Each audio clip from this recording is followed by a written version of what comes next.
I'm good, thanks. How are you? Yeah, good. Thought I'd wear my glasses today for a change so that I'm sort of in disguise.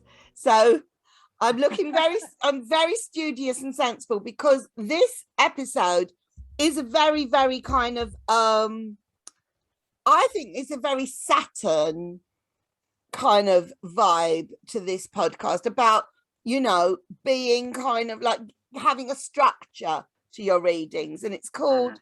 Managing Clients' Expectations. And I Right. think this is where this is quite a big topic in a sense, because if you, it's like anything, if you prepare it properly and if you set it up properly, the whole thing is Mm. going to kind of go smoothly. But if you just kind of like throw yourself into the deep end and hope for the best, you are going to trip up, I think, with the tarot Right. reading. What do you think? Right. I agree. No, I agree definitely. Yeah. Yeah. I mean, I've personally learnt the hard way on this one. Um, Hmm. the worst reading I ever had was somebody who like sat there with no expression whatsoever, giving me absolutely nothing. It was Right. horrible. The whole thing was just, it was uncomfortable and horrible from beginning to end. Hmm. The reading itself was completely fine. I did the reading Mm. really sort of properly, but I just wasn't getting any kind of feedback whatsoever. Right. And then at the end, it was, oh, that was very disappointing. You just told me what I already knew, kind of thing. Yeah, funnily enough, that reading, which I would put down as my worst ever tarot reading experience, um, I learned a lot from that. And my immediate reaction on that reading was to blame everything on the client and that she was a difficult client, blah, blah, blah. But in actual fact, there was so much that I could have done prior Hmm. to the reading. I mean, Hmm. prior to her even agreeing to have the reading, like when she first got in touch with me, I could have said things like, I'm not a psychic medium.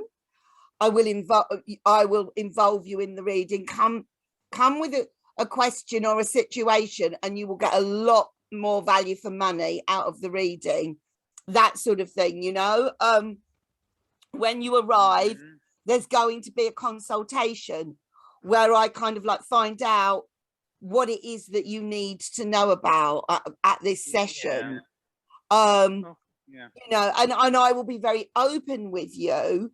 You will know Hmm. exactly what I'm going to be asking on your behalf before I ask the questions, before the cards go down. I can't tell you what the answers are going to be, but you will be kind of like I'm not going to ask any questions you're not comfortable for me to ask. So Hmm. I could have like set it up so much better than I did. And ever since then, Yeah. I've not put myself in that uncomfortable position of kind of like knowing that the client's sort of hiding everything from you, Hmm. and kind of like, not deliberately not telling you anything because they just expect you to sort of do some sort of magic trick and guess what it is they want the reading to be about. um Right. I don't Right. read like that. I don't read like that, and maybe there are some readers that do, but I'm not one of them. That's Yeah. not getting the best out of me. Hmm. So yeah, it was kind of like down to me really, but I learned a lot that day. What do you think on Well, this I topic? really, I feel like that experience sort of it um intersects or overlaps in many on many levels with several of the experiences that I have had and that I expect I will have in the future. I think it's very conscientious of you to worry that, or to think that, oh, I should have done that and I should have spoken to her and explained to her beforehand, etc. But I think, I mean, anything that you do um before the actual session, I mean, that's up to you, you know. In the end, I don't think you're obliged to explain your particular approach to tarot reading because there never has been one single approach to reading, you know? Just like really there hasn't been one single approach to doing astrology, for example, right? Mhm. I mean, I guess if you had the website, you could write something basic about the way you do the readings. But I think anyone who goes for a tarot reading should go with an open mind. Um, and an open mind also means not going in with like a preconceived notion about what a divinatory reading should be like, you know. I think a lot of people, partly because they're maybe too passive and not like inward focused enough to really to come to the reader with really smart and productive questions. And I mean that's one side of the issue I think. And the other side is that a lot of people are like culturally conditioned to kind of you know, first of all, not to really not to believe wholeheartedly in divination, right? Kind of more like to approach it as a kind of leisure activity that they can do in their spare time when the fancy takes them, you know.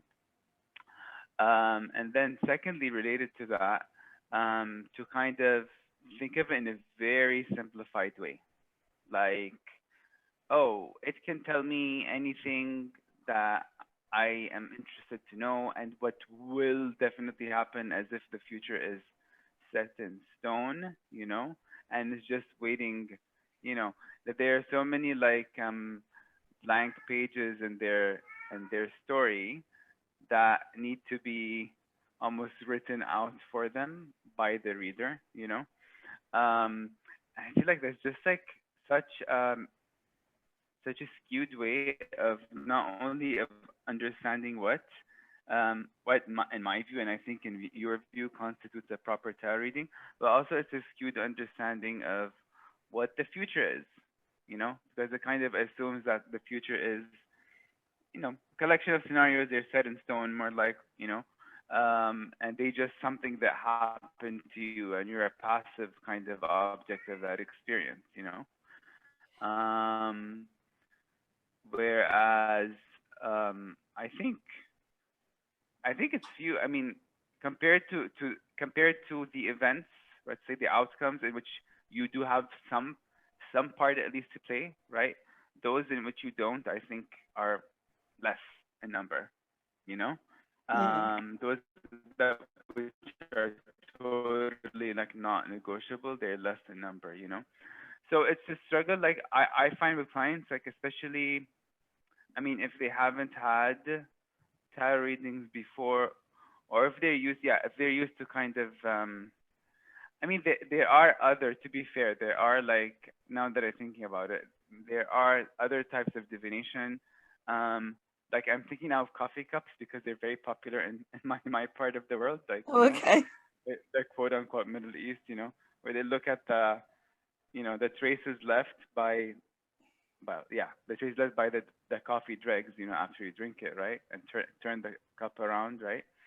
And they tell you, yeah, you have this marriage ahead in the future. I mean, there's certain shapes that mean certain things, Right. and they say them with like, they say them, they can say them with, yeah, with fair certainty, but usually those kinds of predictions are very general, you know. Mm. Yeah, they won't give you as much like, yeah, they won't give you as much detail.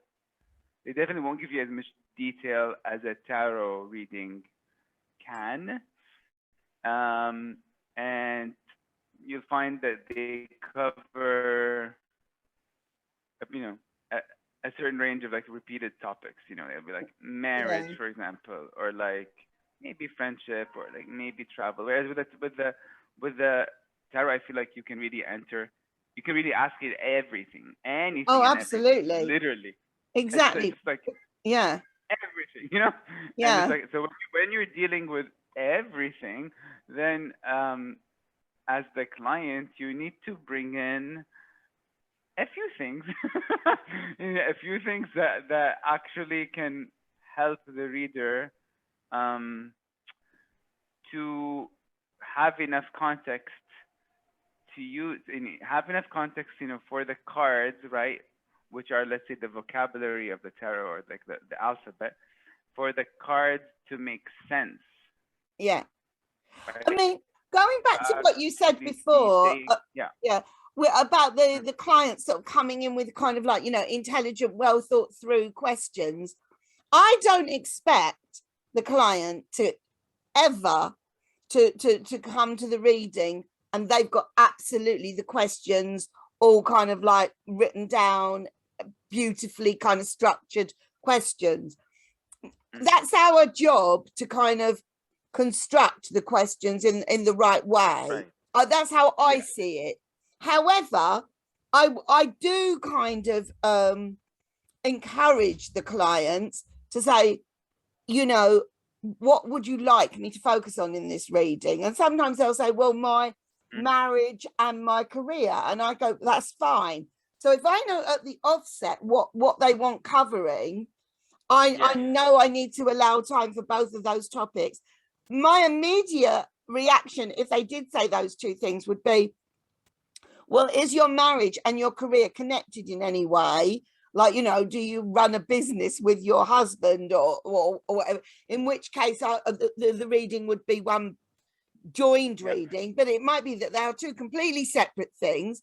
So I will handle each one of those topics separately, and I will just ask the just enough relevant questions of the client, Right. so I know which angle to go with it, and which threads to use, so that I can kind of like give them the most beneficial, informative reading that I'm capable of. But I need to sort of set that all up properly before any cards go down on the table, and that's what I wasn't doing, and that's when that reading went so horribly wrong. So I think managing clients' expectations makes everybody feel comfortable from the off. It really does, Yeah. Yeah. Right. I agree. Basically, to be fair, like I remember even, I mean, I've had quite a few experiences where, in advance of the actual reading, I had to explain um, the type of reading that I do and what I think. Let's say what I think a realistic um, tarot reading, meaning one that's not presuming to give you very very kind of uh, set kind of answers about the future, right? So even when I explained what that type of reading looks like, and so also the fact that then I would need from the client some kind of background along with the question that they're coming in with, just to kind of to have a context against which to read the cards. I very often I just encounter resistance. So I'll get basically it comes in the form of like them not really knowing what to ask. I mean, not knowing, not even clarifying for you what they want to know. That's it, right? Not even really clarifying for you, what do I want to know? You know, it'd be like, oh yeah, I don't know, just like okay, general advice. I feel like that works. There are spreads, plenty of spreads for general advice. Um, but I feel like a reading always has more meat, and it's always more interesting, and it's more specific, and it speaks to that client more. Even if they just tell you something about themselves, like give you some kind of uh, something about what they're currently going through and what is pushing them Yeah. to come to a reading for you. Yeah. I mean, Because I will sometimes say, why have you come for the reading today? I will ask them that question like directly. What has brought you here today? What has kind of inspired you to have this reading today? it's just something Yeah. to give a way in and an opening to kind of, and I'm shuffling the whole time that's happening, of where to go with the Yeah. reading. And I would also say, if they Right. use the word general, oh, I just want a general reading or just some general advice. And I will say to them at that point, I will say to them, because I don't want to get caught out again, that's fine. If you want a general reading, I will give you a general reading, but you're going to get general answers. So if there is any Yes. particular area of your life that you want me to specifically look at, such as your love life, such as your career, your family, then Yep. you're going to get Yep. much more detail. And 9 out of 10 times they will kind of think, actually, do you know what? I wouldn't mind knowing about my family. And we just take Yeah. it from there. I'm so much better now at setting up the readings than that. I was too scared to begin with to kind of look Mm-hmm. like I was asking too many questions. And I know I've said that before, but I've become a much better reader because I am open with the clients. Right. And the Yeah. clients don't have unrealistic expectations. I mean, Mm-hmm. the answers are whatever the answers are. That part, that's the divination part, that's the universe kind of coming through Mm-hmm. with whatever message they need to be given. Yeah. But Absolutely. I know Absolutely. I was speaking to Sharon earlier about this today, and she says like Hollywood is very answerable for a lot of these attitudes of of what Ah. tarot readings are all about, and that is so very true. The media, television, big films, tarot Mm. readers or psychics are always kind of portrayed as this sort of mystical person of don't tell me anything, and we're also portrayed as complete Quacks. fakes. Yeah. Quacks and charlatans. Yeah, yeah. Yeah. And that is so very true. Yeah. You know what's interesting? I remember like I recently had a reading with a client who was like very smart and actually very introspective, and always kind of asking herself things and trying to analyze. Um and she went for a general reading. Like, yeah. Just like let's see what advice I can get. What area should be flagged up. And what's interesting is that like I remember that the cards I got really seemed to be echoing back exactly the sorts of, let's say, general observations that she had about the lack of clarity and focus in her life, you know? And it was like the mirroring was so like it was so uh clear. It was so clear, right? It was as if the tarot was saying, well, yeah, you know what the issues are really. What you need to do is keep plodding on with the heavy part of the questioning, right?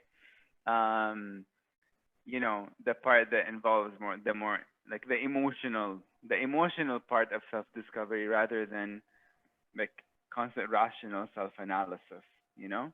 Because we can do that like when we can actually like if an issue is very emotional, we can stick in our heads and just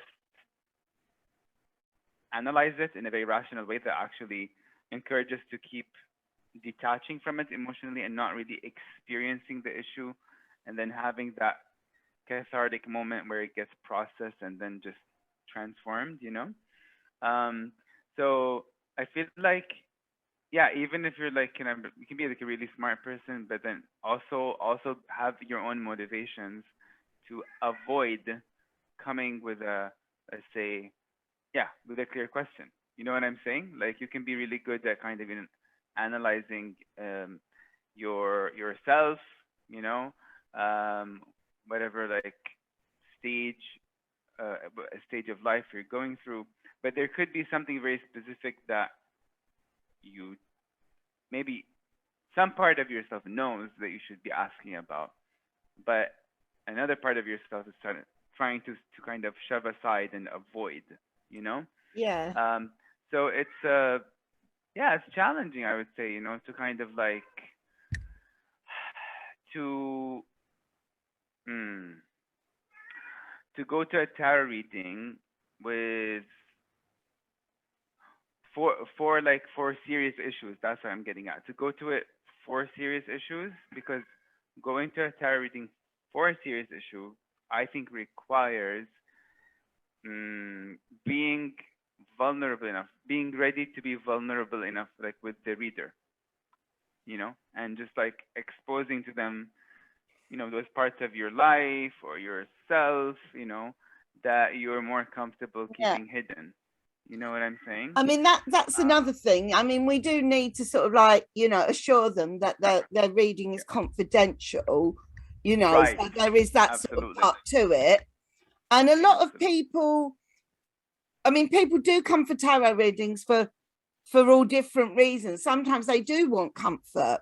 Sometimes they do want guidance. Yeah, Sometimes yeah, they do want clarity, whatever yeah, it may be about, whether it's about their love life, their career, whatever. Um, so I kind of like feel for me, because yeah, I now trust the process of my readings, I yeah, know that that consultation at the beginning of the reading is hugely important. It's a little bit like if you were baking a cake, you've hmm, got to have all the ingredients. Like you can't get to a certain point in the cake and think, oh, I don't have any butter or whatever. It's kind of like you've got to make sure that you've got everything properly prepared in the first place, hmm, so that you can then actually do the job properly. And yeah, and I know that that consultation could go in a whole range of different directions, yeah, because it's not our job to assume we know what that person wants to get out of the reading, but it is our job to find out not yeah, what the answer will be, but what they would like to go away feeling enlightened about by the yeah, end of yeah, the yeah. session. Absolutely, yeah. Yeah. Um, I think like, this, I mean, going back to your story, it seems, and maybe correct me if I'm mistaken, but it seemed like the client was, mm, for some reason, reluctant to be forthright, about like specific details in her life, and just like say you know, what's occupying her mind at the moment, and in the same way that like each tarot card, upright or reverse, can be read in like a gazillion ways, Yeah. which is Yeah. why you need to give it context, like to give it a specific a meaning that's relevant to the person asking the reading, asking for the reading at the time. You need to give it a context. You need to, yeah, pose a question with the context to the tarot. So the same, the same issue you have actually with astrology and a natal chart, right? And there's a brilliant astrologer, who has been teaching me, and he said it was very funny because it was such a perfect parallel to what we're talking about. He was saying that the most difficult consultations from his experience tended to be with people who had a Scorpio rising or Scorpio on the ascendant, right? um, because they would bring in their like automatic secretiveness, and this kind of um, jealousy over personal details, you know. So it would be so difficult for him to get confirmation from them about his interpretation, Yeah. and Yeah. that made the whole reading very stressful, like very kind of he wasn't sure, it's like where was this going, like because in the end he wants to know, does it resonate, does it not? And the thing is, a moon, let's say a moon in Pisces squaring the sun in Sagittarius, for example, right? Um, and add to that the different possible house positions, that could be read in so many different ways, Mm. so many Yeah. different Yeah. ways. Yeah. And yeah, if the client is not really willing to be kind of cooperative, Yes. to to give you a direction to go with, you know, Yeah. Yeah. even in astrology, you know, that can really. Yeah, I'm thinking about like the psychic medium, you know, the person that gets in touch with your loved ones that have passed over. Now, thinking about that, I feel that somebody who is having a reading with a psychic medium, I think the first thing they want from that medium is confirmation that the medium is genuine, and that the medium is telling them things that they couldn't possibly have known, right? So I think that's not the same thing as a tarot reader. That's not to say that there aren't psychic mediums who can do tarot, and there aren't tarot readers who are also psychic mediums. I mean, it's possible, you know, somebody does both, but it is a different practice.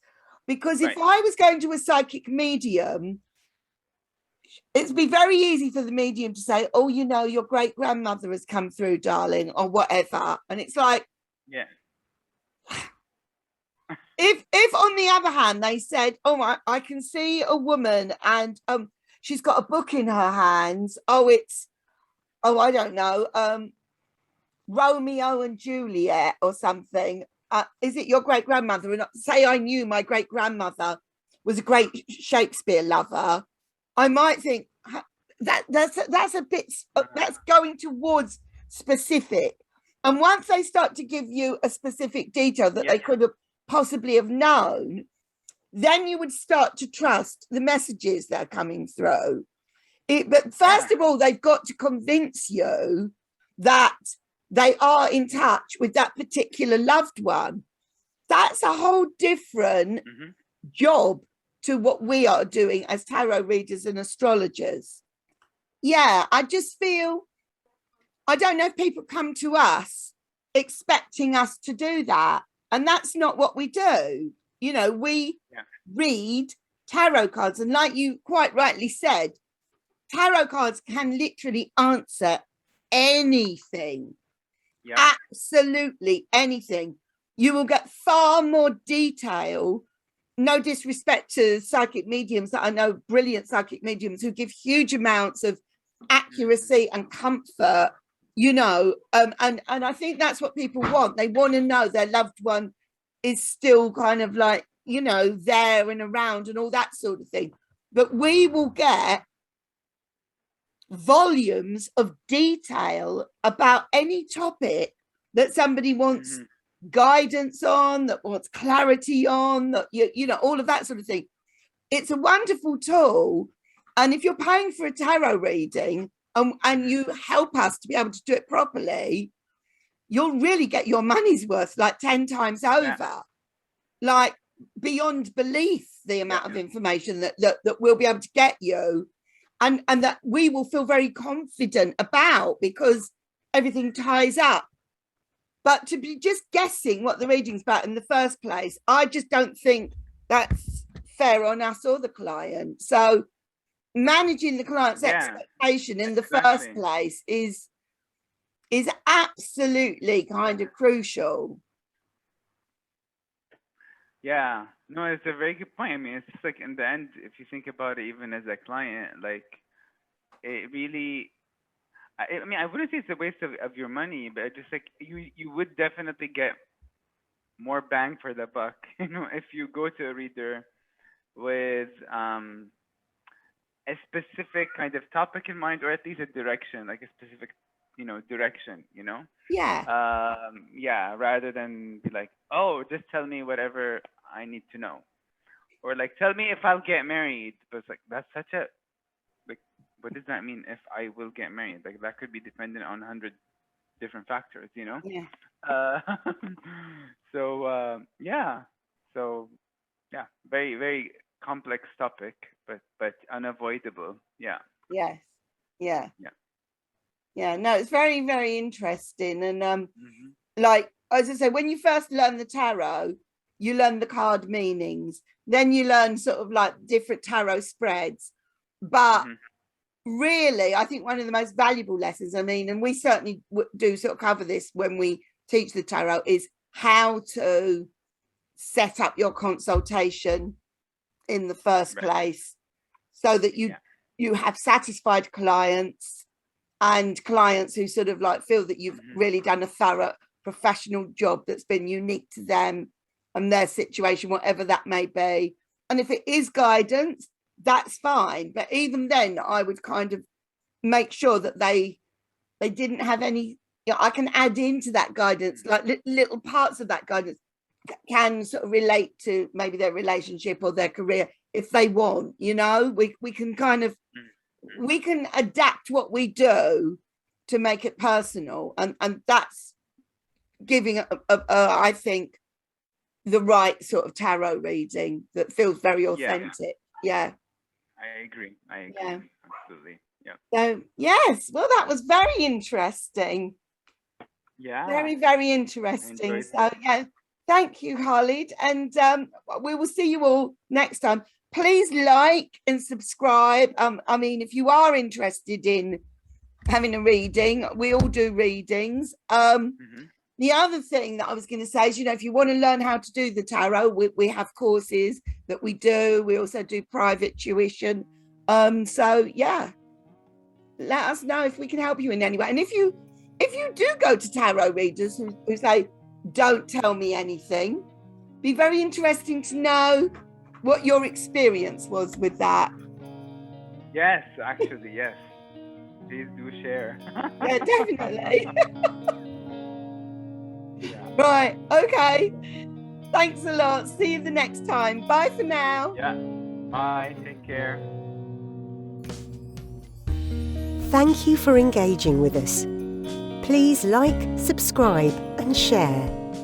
To book a personal, in-depth reading and to learn more about our incredible courses in tarot and astrology, please visit our website www.thepomegranate.grove.com.